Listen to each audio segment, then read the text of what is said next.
Hi mga karag-karag, welcome back to my vlog. Isang maganda at makulimlim na umaga sa inyong lahat mula dito sa Lasak City. So walang kuryente ngayon dito kaya pumunta ako dito sa likod para makasagap ng signal at nandito ako ngayon sa bahay ni Tatay Silino. Yan sa likod ng mga kawayan na yan mga karag-karag. Diyan nakatira si Tatay. Ipapakita ko sa inyo si Tatay. So ito si Tatay Silino. Dito siya nakatira. Siya lang mag-isa. Kasama yung mga aso niya. So, hi Tay! O, dyan. Nakunsa ka, Tay? Naguna ko at yung tagbot ba? So, ito yung mga alagang aso ni Tatay na gusto ko rin bigyan ng mga dog food ba para may makain din sila. Hi, Doggy! So dito nagluluto si Tatay ng kanyang pagkain. Diyan siya natutulog pag ulan, ambot lang murag masalibuhan gyud ni si Tatay. Tulo kay nimong balay, Tay. So diyan siya. Hello. So isa ito sa mga gusto kong bigyan ng pagkain. Doon sa namin ni Tita Lavinia sa Chismisan with Coast namin. So yan si Tatay Silino. So yun mga karag-karag. Eto na nga at gusto ko mag-thank you sa inyo sa suportang binigay ninyo sa amin doon sa collab vlog namin ni Tita Lavinia, Chismis with Caution para yun sa mga stray dog dito sa Lasak City. Kasi hindi ko kasi kayang pakainin lang sila ng tinapay tag isang piraso kada gabi. So kada gabi kasi sila pumupunta sa bahay. So yun lang yung maihandog ko sa kanila. At sana wag kayong mag-skip ng ads sa mga vlog ko para makatulong tayo at makapagbigay din tayo ng konting tulong ni Tatay Silino. So, yun na mga karag-karag, sa gusto pong mag-abot ng kanilang konting tulong para makabili tayo ng kahit lang ba, isang sako bitaw or 2 sako ng dog food. Nako, ilalagay ko dito yung GCash account ko. Para sa lang, mga aso lang talaga. Kasi nakakaawa kasi sila. Tapos yung isa may cancer din. Nung nindako bitaw yung itlog. So wala akong magawa. Hindi ko siya maipagamot.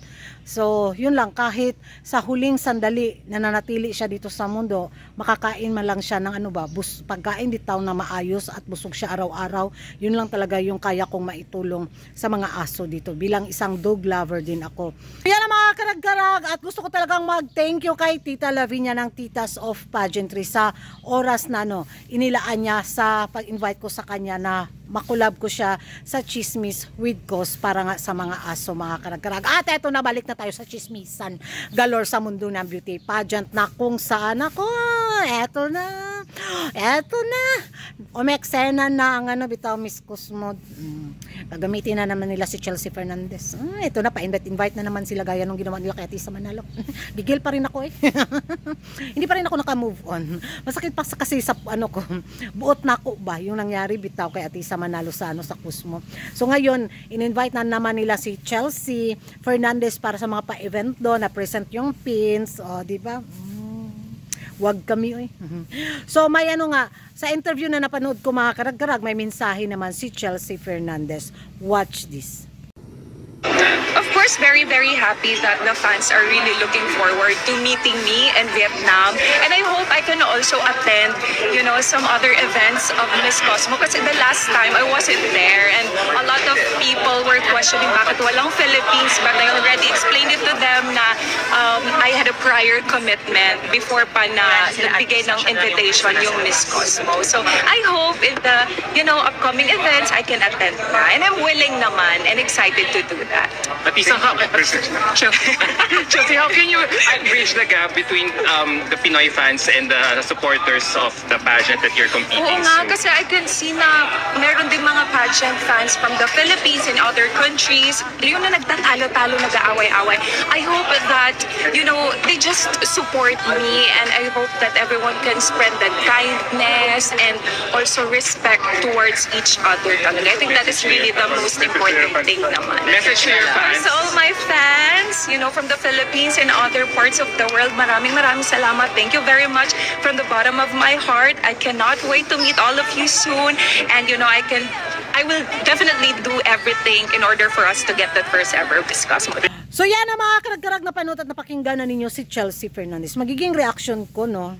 Susuporta naman tayo, no. Susuporta na din naman ako sa laban ni Chelsea. Manood talaga ako sa sa kanyang laban sa Miss Cosmod ni Bawang. Pero yung susuportaran ko, yung yung mga pa-voting, yung mga pa-eksena na gagamitin talaga ang pins para bitaw, wag na manood lang tayo kung ano yung maging gown ni Chelsea, yung maging national costume niya, 'di ba, yung maging performance niya. Pero yung susuportahan natin yung si Bawang sa kanyang papageant, otot. Go for Philippines pa rin, support pa rin para sa kandidata.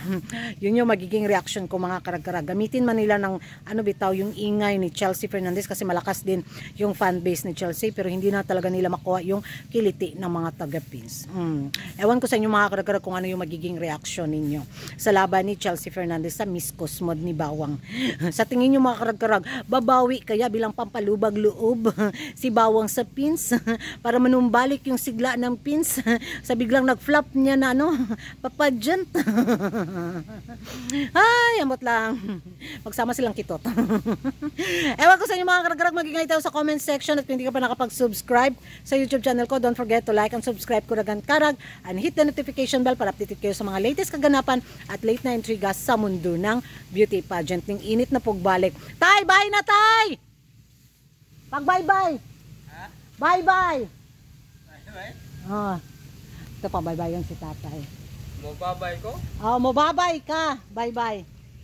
Ano da yun? Bye!